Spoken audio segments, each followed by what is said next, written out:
በህይወቴ እንደ ዛሬ ደስ ብሎኝ አያውቅም ብላለች ሄርሜላ። እንግዲህ አብርሃም ከኤፋና ከሩቲ እጅ አምልጦ በሄርሜላ እጅ ገብቷል አይደለ? ሰላም ተወዳጆች እንዴት ናችሁ? በያላችሁበት ሰላምና ጤና ፍቅር አብዝቼ እመኝላችኋለሁ።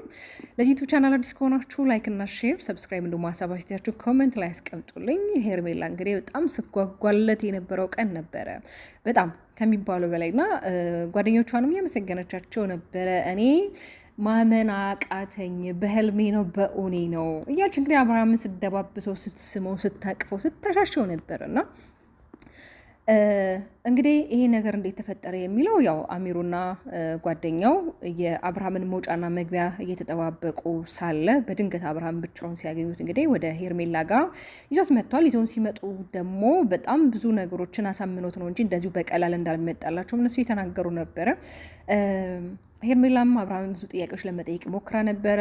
አሁን ጊዜው አይደለም ብሏታል። እንግዲህ ጊዜ ያልሆነበት ምክንያት እንግዲህ ያው እኛም ግልጽ ሊሆንልን አልቻልም።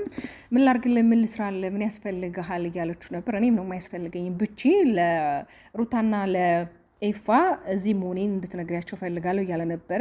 ማለት ግራ ያጋባል እኮ አንዳንድ ጊዜ አብርሃም የሚናገራቸው ነገሮች፣ በተለይ በዚህ ሰዓት አሁን በዚህ ሳምንታቶች ውስጥ የሚለቃቸው ወይም ደግሞ እሱ የሚያወራቸው ወሬዎች በጣም የሚገርሙ ናቸው። ኧረ ተው አብርሃም ተው ተው ተው ተው፣ አውቆ አበዳቱን ተው፣ አንተ ልጅ ተው፣ ኧረ ተው።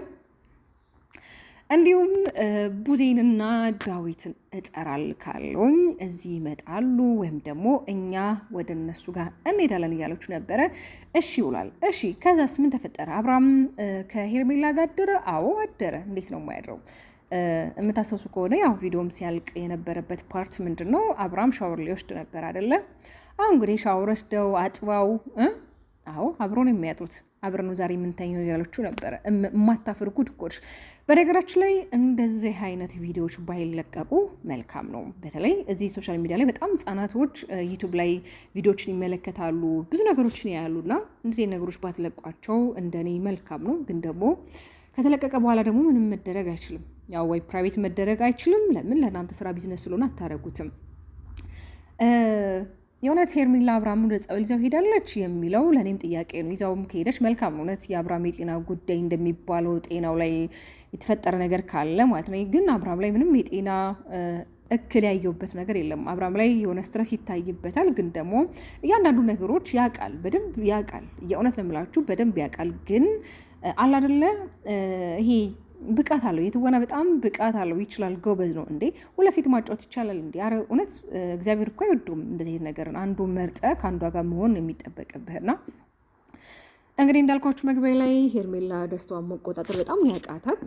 እንዲሁም እንግዲህ እዚህ እንዳለ ማንም አያውቅም፣ ስለዚህ ማድረግ ያለብሽን አድርጊ እያሏት ነበረ። የእውነት ማንም አያውቅም። አረ እባካችሁ እውነት እስኪ በል፣ እውነት በል እስኪ አሚሩ እንዴ ነው ሶሻል ሚዲያ ላይ ቪዲዮ ፖስት አድርገው የት እንዳሉ የሚያውቁት። ያው እንግዲህ እርግጠኛ ነኝ ኤፋና ሩታ እዛ ቤት እንደሚያውቀው ነው። በዛሬው ዕለት ግልጽ ነው፣ ምንም ጥርጥር የሌለው ነገር ነው። ወይም ደግሞ አብርሃም እንግዲህ ወይ በሌሊት ተነስቶ ሩታ ቤት ሄዷል፣ ወይ ደግሞ ሄርሜላ እንደተባሉ ጸበል፣ ወይም ደግሞ ሌላ ቦታ ወንድሙ ጋርና እህቱ ጋር ወስደው ሊሆን ይችላል፣ አይታወቅም። ለምን ብዙ ጊዜ እኛ ግምቶቻችንን እናስቀምጣለን፣ ግን ደግሞ የሚከናወኑት የሚፈጠሩት ነገሮች የተለያዩ ናቸው። ግን አሁን ላይ የእውነት ነው የምላችሁ ሚዲያ ላይ በጣም እየሰራችሁ ያላችሁት ነገር ምንም አስተማሪ አዝናኝ ያልሆነ ደባሪ የሆነ ነገር እስከሆነ ድረስ እንደው እስኪ ወደ ራሳችሁ ብትመለሱ። የእውነት እየሰራን ያለው ስራ ትክክል ነው ብላችሁ ሲቆም ብላችሁ አስቡ። የእውነት በእናንተ ምክንያት በጣም ብዙ ሰው እየተባለ እየተንጫጫ፣ በተለይ በሀረብ ሀገር ላይ የሚኖሩ እህቶች እርስ በርሳቸው እየተባሉ፣ እርስ በርሳቸው እየተጣሉ፣ እርስ በርሳቸው በእናንተ ምክንያት ብዙ ቂምና ጥላቻ እያተረፉ ነው ያሉት። ስለዚህ ይህ ነገር እንዳይሆን አዳዲስ ነገሮች ይዛችሁ ብትወጡ መልካም። ለምን የሚወዳችሁ ሰው እንዳለ ማወቅ ይኖርባችኋል። ለኦዲየንስ ማለት ተመልካች ክብር ሊኖራችሁ ይገባል። እስኪ ሀይሚና ብሩክን ያቸው። ብሩክም የወንድ ልጅ ጥግ ነው፣ ሀይሚም የሴት ልጅ ጥግ ናት። በተለይ ያላቸው መከባበር፣ እነሱም ህይወት ላይ ብዙ ስትራግሎች ተፈጥረዋል አይደል? እነዛ ነገሮች ግን እርስ በርሳቸው ሀንድል አድርገው ነገሮች ለማስተካከል የሚሄዱባቸው መንገዶችን ብዙ ጊዜ እናያለን። የትኛውም ህይወት ላይ እኮ ብዙ ውጣ ውረዶች ይኖራሉ። በተለይ ደግሞ የሚዋደዱ ጥንዶች መካከል ላይ ብዙ የሚገባ ጠላት፣ ብዙ የሚደረጉ ነገሮች አሉ። እነዛ ነገሮች ግን እንዴት ነው ተቋቁመን ህይወታችን መቀጠል የምንችለው የሚለው ነገር ላይ መስራት ነው። እንዳያችሁት ከትላንት ወዲያ ራሱ የልደቷን ፕሮግራም ሲያከብርላት ጓደኞቹን ጠርቶ የሚያስደስታትን ነገር አድርጎ ተመሰጋግነው እንዲሁም ላይፍ ስትሪም ላይ ገብተው ኦዲየንሶቻቸውን አመስግነው ለምን እውነት ነው እያንዳንዱ እዚህ ደረጃ ላይ የደረሱት እኮ በኦዲየንስ ነው አይደል እንዴ?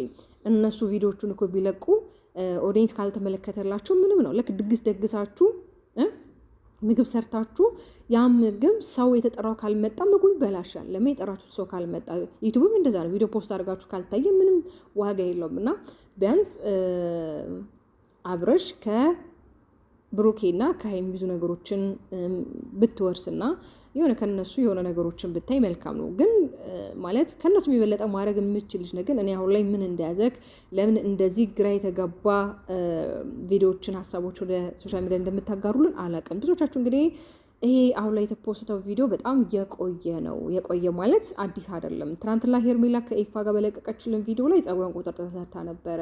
ትናንትና ደግሞ ከአብርሃም ጋር ወይም ደግሞ አብርሃም ወደ ቤቷ ያመጡላት ሰዓት እንግዲህ ጸጉሯ ኖርማል ነው። ይሄ ቪዲዮ እንግዲህ ሊሆን የሚችለው አብርሃምና ኤፋ ሆኖ እንግዲህ ከአቤላ ጋር ሄርሜላን ቀለበቷን አስወልቀዋታል። የዛን ሰዓት ነው የሚለው ምን የዛን ሰዓት ያለው ጸጉሯና ትላንትና የተለቀቀው ቪዲዮ አንድ ስለሆነ ማለት ነው። እኛ እንግዲህ የዛሬ ዓመትን ቪዲዮ ፖስት ቢያደርጉልን በተለቀቀው ወይም ደግሞ እነሱ ባጋሩን ሀሳብ ላይ ነው ሀሳባችን የምንሰጠው። እንግዲህ ብዙዎቻችሁ ምን ሊፈጠር ይችላል?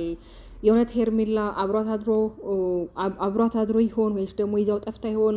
ወይ አብርሃም በሌሊት ተነስቶ ሄርሜላ ሩታ ቤት ሄዶ ይሆን? ወይ ደግሞ ሩታና ኤፋ በድንገት መጥቶ ይሆን? ብዙ እንግዲህ የተነሱ ሀሳቦች አሉ። ግን ደግሞ የሄርሜላ ጓደኞች አሚሮና የአሚሮ ጓደኛ አዲሱ ልጅ የዩቲዩብ ቻናል የተከፈተ ልጅ ማለት ነው። እኛ ያለውን ነገር ከታችሁን እንጠብቃለን። ምንም ነገር ቢፈጠር እኔ እደውልልሻለሁ፣ እኛ እዚሁ አካባቢ ነን ያለ ነው እያለ ነበር እና እንግዲህ ጠብቅ ምንም ማድረግ አይቻልም። ከመጠበቅ ውጭ ምን ልታደርግ ትችላለህ? ግን የእውነት ነው የምላችሁ እኔ መጨረሻቸው የእነዚህ ልጆች በጣም እየናፈቀኝ ነው። ምንድን ነው መጨረሻቸው ሊሆን የሚችለው? ነው እንደዚሁ እየተንዛዙ እንደዚሁ አዳዲስ ነገሮች እየፈጠሩ ዝም ብለው በቃ ብር ብቻ ስለሚያገኙ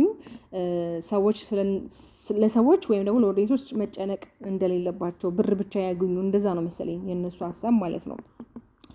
እና ወዶቼ እስኪ እናንተንም ሀሳብ ኮመንት ላይ እንድታጋሩኝ እፈልጋለሁ።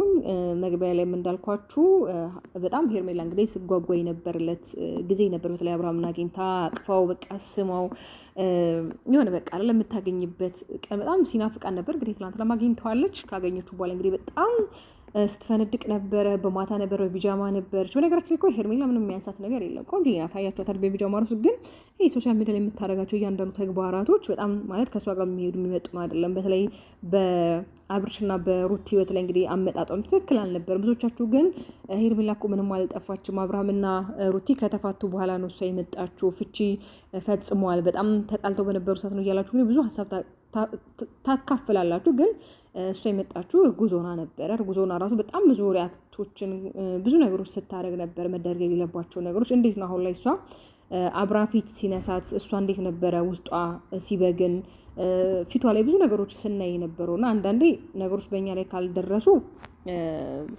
ይሆናል አይደለ ስሜቱን አናውቀውምና ስለዚህ አንቺ ስታረጊያቸው የነበሩ ነገሮች ትክክል አይደሉም። ግን ዋናው ነገር ምንድነው? አብርሃም ነው እዚህ ጋር አብርሃም ነው ውሳኔ ወስኖ ምርጫውን መርጦ ህይወቱን ማስተካከል ያለበት። እዚህ ጋር ሁለት ሴት ፈልጎ አይሆንም።